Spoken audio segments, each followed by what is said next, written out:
So I think one kind of big thing that's still on people's mind, especially kind of now that we've got, a time frame for when gyms are going to be open again and stuff, is still kind of the idea of home training, especially for kind of these last few weeks, and how we can actually be gearing that much more efficiently to, transfer nicely to when gyms open and actually being Yeah. much more effective with what we're doing at home. Because I think what we're seeing a lot through this kind of situation is kind of due to people, wanting to kind of find out more about training and, trying to make their home training more effective is unfortunately just, inherently comes with it is a lot of misinformation and Mm-hmm. especially when you consider kind of implications of people kind of trying to sell programs and stuff and, kind of cash in on opportunities like these. Unfortunately, that leads to kind of the quality of information that's out there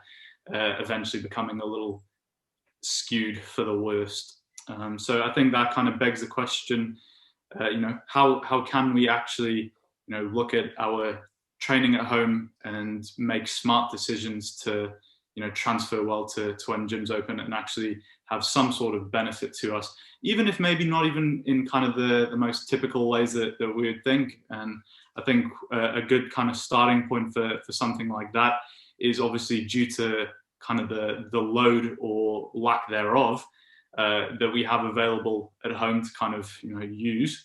Uh, People should kind of take into consideration what exercises they're actually doing and if their exercise selection actually matches appropriately the loading that they've got available and what that's actually doing for them in terms of outcome. Because I think, for example, you have people who are diehard believers in squats to big legs, which is, yeah, fair enough.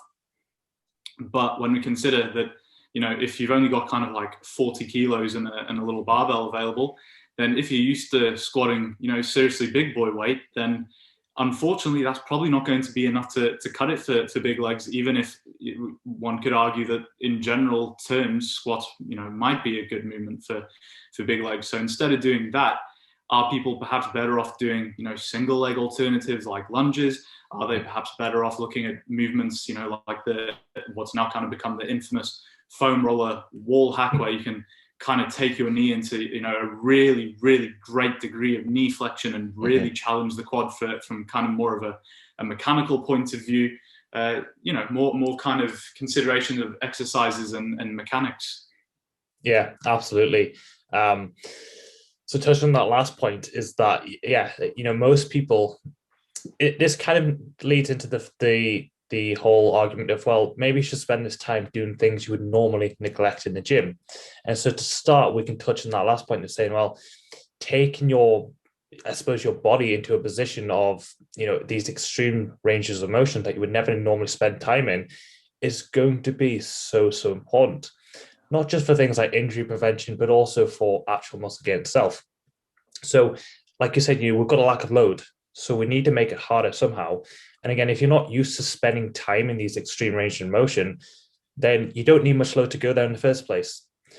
And, again, looking at say the squat, the great thing about spending time, in these positions is that when you go back to squatting, you're now going to have this greater ability to have a full, like a greater range of motion in total, which again is only going to lead to more muscle gain and, better injury prevention.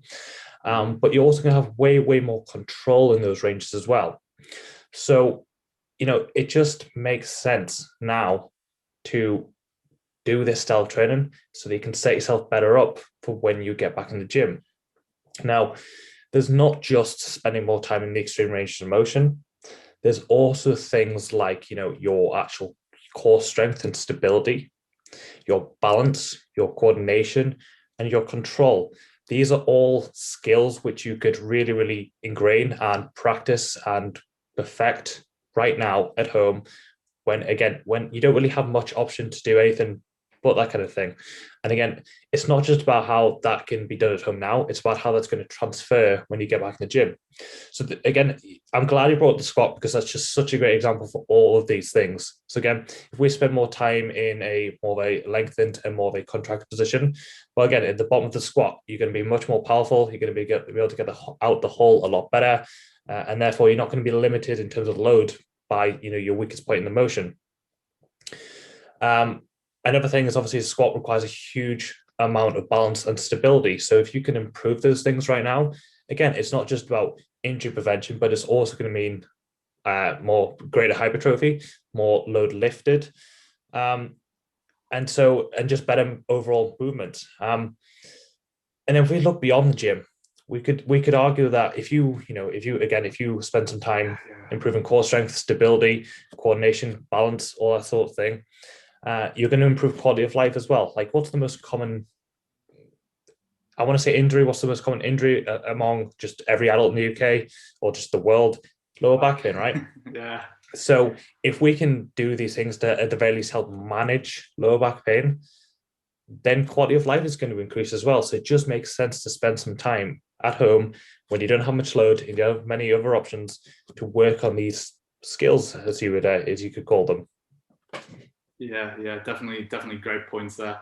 I think everything there people could even kind of consider, as you said, kind of the actual application of these principles to hypertrophy in the long term, and thinking, well, even if I'm maybe not in the most optimal position at home to, really, put on slabs of muscle to my frame, are there ways which I could better benefit myself to then, when I get back into the gym, actually make myself more efficient at doing that? And as you said, especially when I think now kind of the whole active range of motion things kind of looked at much more kind of objectively, and some people really do swear by active range. Some people still really swear by full range as opposed to kind of active range. But as you said, does that mean that there's no room for kind of trying to improve one's active range by kind of spending more time in those more extreme ranges of motion, potentially slightly more kind of passive ranges? Is that going to potentially have an impact on our ability to actually improve our active range in these movements when we get back to the gym, in our ability to have more control in these ranges of motion? As you mentioned, kind of stability and balance. These are all things which we can kind of look at in our home training, which may not put slabs of muscle on us at the moment, but when kind of improved upon, can lead to much better kind of outcomes in hypertrophy later on down the line. I think that's a really good way of looking at it. So, and do new things during this period. It's like, it's what we always preach. It's this ability to think long term. What can you do now to set yourself up better in the future? And again, it's not like you even really have much of an option than to be able to do this stuff anyway. So why not spend some more time focusing on things like balance, coordination, stability, that sort of thing. Most people right now, I still see them doing RDLs with really light dumbbells. It's like, well, if you're used to shifting a load of weights, what are you going to get out of that? Why not learn to do a single leg RDL? It's a really, really, really hard movement. It's a really challenging movement, but why not learn to do that? Because it's just going to transfer so well when you go back into the gym. So, again, because you have to have so much balance and stability, you have to have a lot of control to be able to do that as well. But if you can really control your hip movement, then think about how much better the control when you're under a seriously heavy load is going to be. And again, that's going to lead to better injury prevention, but also better muscle gain. There's a pretty good rule of thumb that I like to stick to, and that is just about anything that helps with injury prevention is also going to help with better hypertrophy. So you get a 2-for-1 when you do these types of things. And so I don't really see a downside. And really ask yourself, when was the last time you actually challenged your balance?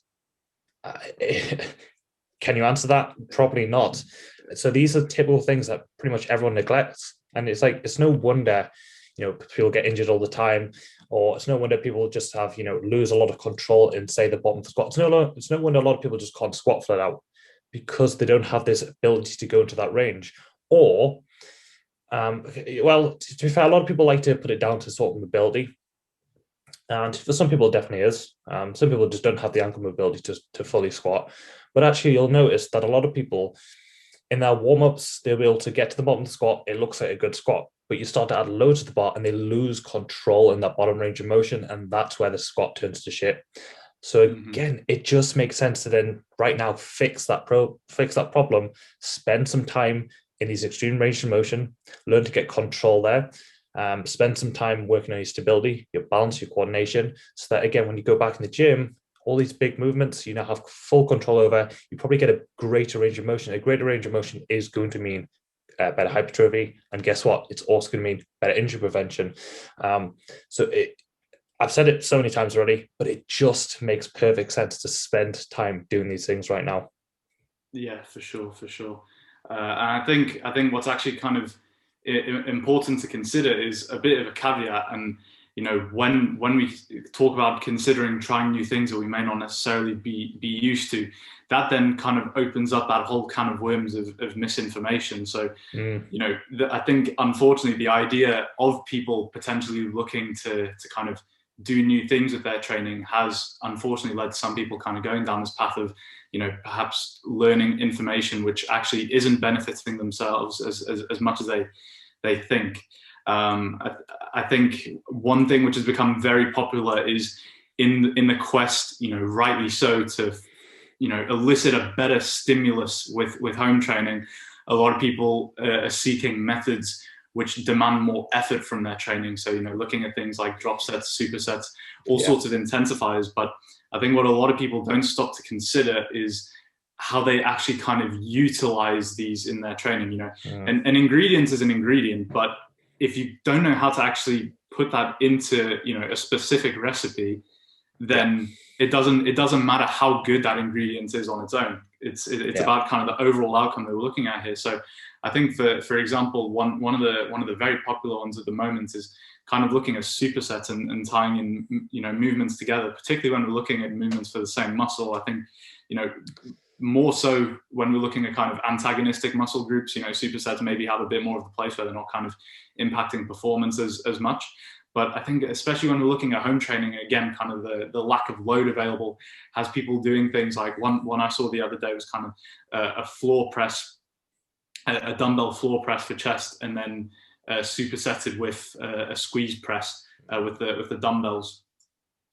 And I couldn't help but think, what are you actually trying to get out of this superset? Where was the thought process when you put these things together? Because again, you've got ingredients there, but unless you're actually using those in a recipe to create a specific outcome, then don't use those special ingredients, because it actually ends up doing you more harm than good. Because are you then potentially impacting your overall performance by poor choice of movements to be supersetted together and stuff like that? If it's not for a specific purpose, like fatiguing the muscle in its different ranges and considering ways that you could use supersets for a better stimulus, then don't use it, because it'll probably actually end up probably reducing your performance, reducing the progression in the long term. And unfortunately, that means that you're probably not going to get the muscle gain that you're trying to by doing that. Yeah, absolutely. And that just comes down to the basics of programming. The SAID principle, a specific adaptation to an imposed demand. So what that really means is, what are you trying to achieve? Okay, so you know what you're trying to achieve, you know what the goal is. Let's work backwards. How do we achieve that? What do we need to do to achieve that? And so, any methods that you choose to do, it has to lead you directly down that path to achieve that goal. It has to make sense. And that, that superset you just mentioned there is very nonsensical. Like, ask yourself, what is this actually doing? How is it helping me to achieve my goal? And, it's not good enough just to say, well, it feels hard, because, well, what does that actually achieve? Anything can feel hard. I'm trying to think of a really silly. Do you have a really silly example of something that can feel hard that doesn't do anything? Well, I think looking at the broader term of that idea, I think that brings into kind of the whole perspective of the whole sensation versus tension kind of argument. So anything that we put effort into, we can make feel hard. Obviously, kind of looking broader at the whole sensation thing, we can look at something like booty bands, and based on kind of mechanics and anatomy, how that doesn't actually do anything, but it demands energy, even if it's not actually giving us the outcome that we desire. You know, we have to put effort into those movements. Okay. I have to put effort into squeezing my bicep. You know, that can demand a lot of effort and I can feel it working. Yeah. Unfortunately, that's not going to have any sort of outcome in terms of hypertrophy. So I just thought in my head there of a good example, which is nothing to do with lifting weights, but let's say if you want to be a really great 100-meter sprinter, guess what? A marathon is bloody hard. That's going to feel bloody hard, but it's not going to help you run 100 meters very fast, is it?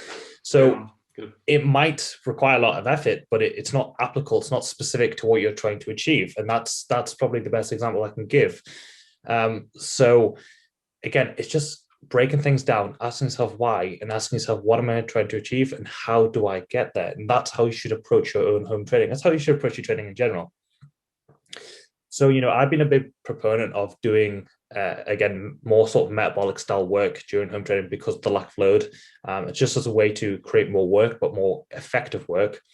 And also, like, you know, previously mentioned, I've also been a big proponent of doing things you would normally neglect. So again, if you're going to do some sort of superset, which is a really easy way to achieve a metabolic stimulus because it's just tension, just a lot of tension in one go, a lot of density work, it just has to make sense. It just has to make sense, you know. Something as simple as something I like to program in is something as simple as like going from a wall sit straight into a wall hack. That's just a fuck ton of lactic acid being built up, and it makes sense. It makes sense. Or you could go down the route of, you know, that's again referring back to the point of maybe training in the extremes, where you could, you know, do a superset that fatigues, say, that short range first, followed by the next exercise for the same muscle that fatigues the length range next. You know, that's sort of a superset you could do. But something like a floor press into a what did you say it was? A floor press into a what? A squeeze press. Yeah, into a squeeze press. It's a floor press is gonna really only provide a little bit of tension in the mid range. A squeeze press is just a terrible exercise, so you're not getting anything out of that. So again, actually break it down, work out what you're trying to achieve, and work out how you want to get there, and then apply that to your training. Yeah, no, I think that's a good way to kind of look at it all. Yeah. Do new things, take advantage of this time, but at the same time, you know, still be logical with your approach. Don't let that be at the expense of still good, solid programming. Mm-hmm.